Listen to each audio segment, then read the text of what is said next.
And from now on, Peter will start off our presentation. Yeah, so hello everyone, we're Space Pythons and we would like to present to you the website of our project and talk about computer vision we used. So the project we chose to work on was Skin AI, and the basic outline of it in 2 words just would be that Skin AI uses the image you take on the camera and upload it to find if you have any serious skin issues, and basically with the image uploaded, our trained AI can determine what type of skin problem you have.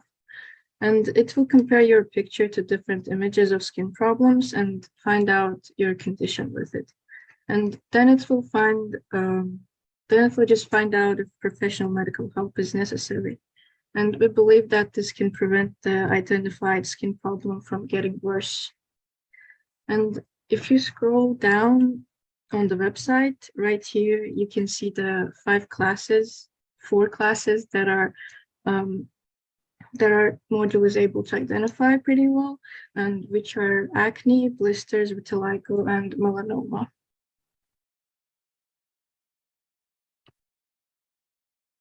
And yes, and next is our journey. So our journey starts off with coming up with ideas for the project. We were given the task of making an AI that uses computer vision. So our team came up with several ideas, but in the end, we only chose one. Skin AI was our choice for its simplicity, as well as still using computer vision. After choosing the project, our team started to collect data.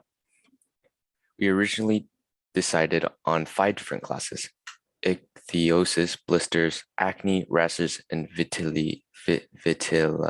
Sorry. So after that, our team collected about 100 images for each class to just try to get a large enough data set in the end. But so finally, with all the data collected, we started to annotate, draw bounding boxes on each and every image using RoboFlow. After this, we also augmented the annotated images with rotation, blurring, and noise in order to further increase the size and diversity of the data set. So now that our data set is complete, we started to train the model. Our team started to train the first iteration of the model with YOLO v7. We initially used YOLO v7 for its quick and slightly more accurate object detection skills, but we still faced some difficulties. When our first model finished training, our backend team noticed that extremely low performance with detecting the correct skin condition shown to the model. To fix this inaccuracy with our next model, we decided to remove some of the classes. The first class we removed was rashes because it shared several similar features to acne. And the next class was ichthyosis because the model kept mistaking it for just normal healthy skin.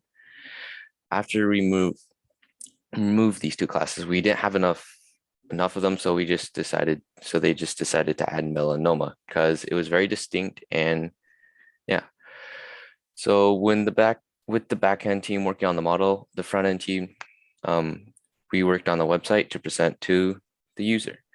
We were given an emotion detector website as a template to work off. This gave us a really large head start, and we just continue to make the website fit more of the theme of our logo. And finally, with all that done, we decided to, with all the basic features and things of the website finished, we decided to try and increase the quality of the site by adding a fading navigation bar and a slightly nicer looking our journey or timeline thing. And for the team members of this project, there's Fatima, there's me, there's Sean, and Nitin and Ritvin. And the final person who helped us very much during this project is our instructor, Haziq. And that was our journey and our team. And from now on, I'm going to demonstrate how to properly use our model. So let's say that you have a certain problem with your skin and you don't know really what's happening about it, and you don't know what's it called, and you don't have any information. So from this point, you have to take only 2 steps. So A, you got to take a photo of your skin. And then B, you got to upload to our model, and then that's it. So I'm going to test out each one image from each classes, acne, blister, vitiligo, and melanoma. So first I'll start off with acne. And if you open it, then wait.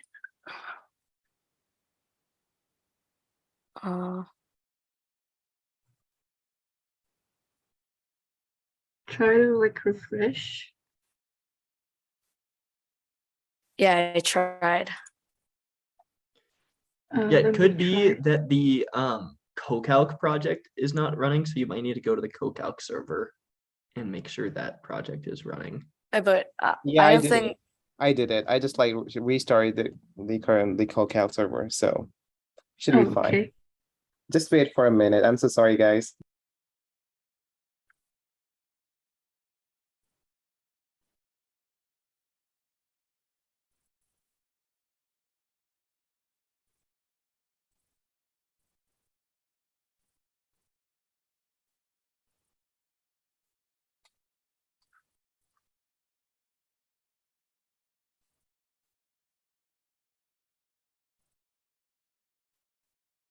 I think it's running. Let me check again.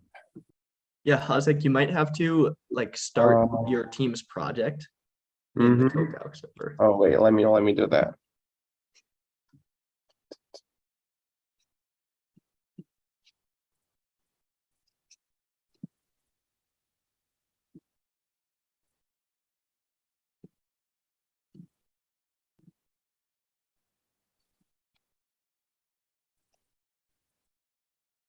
Yeah, I think it should be working now.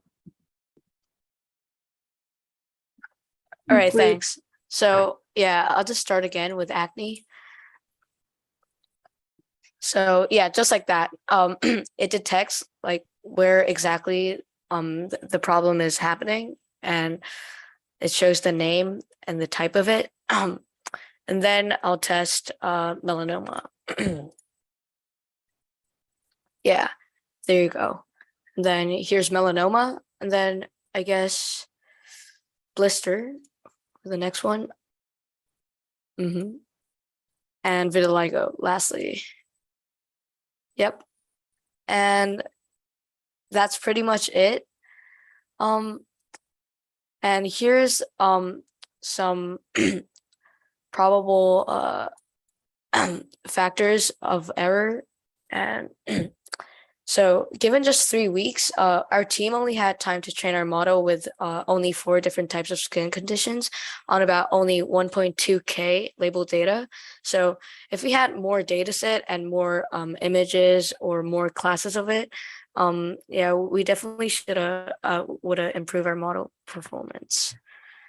And this part is just when you upload a random image that doesn't have anything on the skin, it can just say that it detected none, and it will take you to this exact page. So it explains to you that why it couldn't detect anything if there is anything on the page, or there's just nothing on the page. Yeah, it's basically explains the whole process. And lastly, I want to give a big shout out to our team and especially our instructor Haziq. And I think we all did a great job within 3 weeks. So yeah, thank you. Yep. Thank you.